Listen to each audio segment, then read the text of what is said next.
بسم اللہ الرحمن الرحیم۔ بہت عرصہ پہلے اسلام پور میں ایک خان صاحب رہتے تھے۔ ان کی بیوی نہایت حسینہ اور جمیلہ تھی۔ خان صاحب اکثر سفر میں ہوتے تو ان کی بیوی خط لکھوانے کے لیے مسجد کے مولوی صاحب کو بلا لیتی۔ وہ ہمیشہ پردہ میں رہ کر ہی لکھواتی اور مولوی صاحب کو کوئی ڈش وغیرہ کھلوا کر واپس بھیج دیتی تھی۔ ایک دفعہ وہ نیک بخت پردہ میں بیٹھی خط لکھوا رہی تھی تو ہوا نے پردہ اٹھا دیا۔ مولوی صاحب کی نگاہ اس پردہ نشین سے دوچار ہو گئی۔ اب کیا تھا، مولوی صاحب کے تو ہوش و حواس ہی اڑ گئے۔ اس کے بعد خاتون نے خط کا مضمون بتانا شروع کیا تو مولوی صاحب لکھنا بھول گئے۔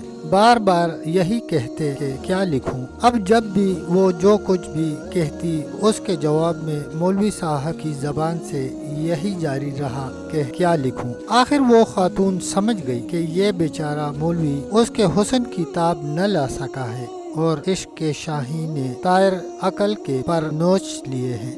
اس نے اپنی کنیز کو اشارہ کیا کہ مولوی صاحب کو جلدی سے مسجد میں پہنچا دے۔ کنیز مولوی صاحب کو مسجد میں چھوڑ گئی۔ نماز کا وقت آیا، مؤذن نے اذان دی، مولوی صاحب امامت کرنے لگے اور سورہ فاتحہ پڑھنے کے بعد شروع کر دیا، کیا لکھوں کیا لکھوں۔ لوگوں نے سوچا مولوی صاحب پر شاید پاگل پن کا دورہ پڑا ہے۔ کسی نے حکیم کو بلایا، کوئی شربت سندل لے کر مولوی صاحب کی خدمت میں لگ گیا۔ دوسرے دن صبح ناشتہ کرنے کے بعد مولوی صاحب قلم دوات لے کر بیٹھ گئے اور ہاتھ میں قلم لے کر پھر ورد کرنا شروع کر دیا کہ کیا لکھوں کیا لکھوں۔ مؤذن نے پھر لوگوں کو اکٹھا کیا تو مولوی صاحب فرمانے لگے کہ وہ کسی بڑے شہر میں اپنا علاج کرانے کے لیے جا رہے ہیں اور مسجد کے معاملات کو مؤذن سنبھالیں گے۔ اس جنون کی حالت میں بھی وہ اس راز کو افشا ہونے سے بچانے کی کوشش میں تھے۔ 10 میل دور جنگل میں ایک خانقاہ تھی جہاں ایک ملنگ رہا کرتا تھا۔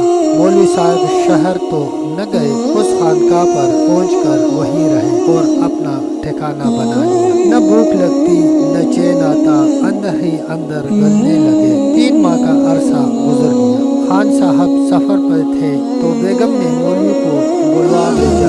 اس مرتبہ مؤذن جب خان صاحب کے گھر پہنچا تو بیگم نے پوچھا کہ وہ پرانے مولوی صاحب کدھر ہیں؟ مؤذن نے تمام ماجرا بیان کر دیا کہ وہ پاگل ہو گئے تھے، ہر وقت کیا لکھوں کہتے رہے۔ آخر وہ بستی چھوڑ کر کہیں چلے گئے۔ عشق پر کبھی کبھی حسن کو ترس آ جاتا ہے۔ بیگم صاحب نے خطوط تو کوئی نہ لکھ پایا۔ مؤذن کو بھاری رقم دے کر کہا کہ آپ جائیں اور مولوی صاحب کو ڈھونڈ کر بتائیں کہ کہاں ہے۔ مؤذن کو کچھ شک ہوا کہ معاملہ کچھ اور ہے۔ وہ ایک ہمدرد انسان تھا اور مولوی صاحب کو اس پر بہت احسان ہے۔ خاموشی سے مسجد میں لوٹا اور مولوی صاحب کی تلاش کے لیے سوچنا شروع کیا۔ 1 مہینہ اس نے مولوی صاحب کی تلاش کے لیے دن اور رات ایک کر دیے۔ آخر بہت مشکلوں کے بعد اسے پتہ چل گیا کہ مولوی صاحب فلاں جگہ ایک خانقاہ میں وقت گزار رہے ہیں۔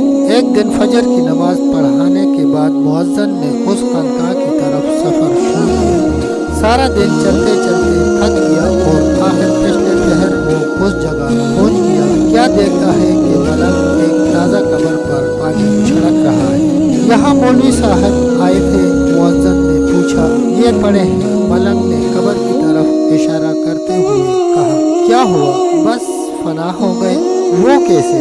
عشق کی وراثت منصور یا مجنوں کے لیے ہی نہیں ہے، یہ تحفہ اوروں کو بھی مل سکتا ہے، بشرط یہ کہ وہ اس کے اہل ہوں۔ یہ شاید انہوں نے اچھا نہیں کیا۔ مؤذن نے سر کھرکتے ہوئے کہا۔ ملنگ جلال میں آ گیا اور بولا، عشق حقیقی ہو یا مجازی، اس کے آثار ایک جیسے ہی ہوتے ہیں۔ منصور نے ان الحق کا نعرہ لگایا تو مجنوں نے لیلا کو بدنام کر دیا۔ مولوی تو ان دونوں سے بازی لے گیا ہے، اس نے تو محبوب کا نام ہی نہیں لیا۔ مولوی کا جنازہ کس نے پڑھایا؟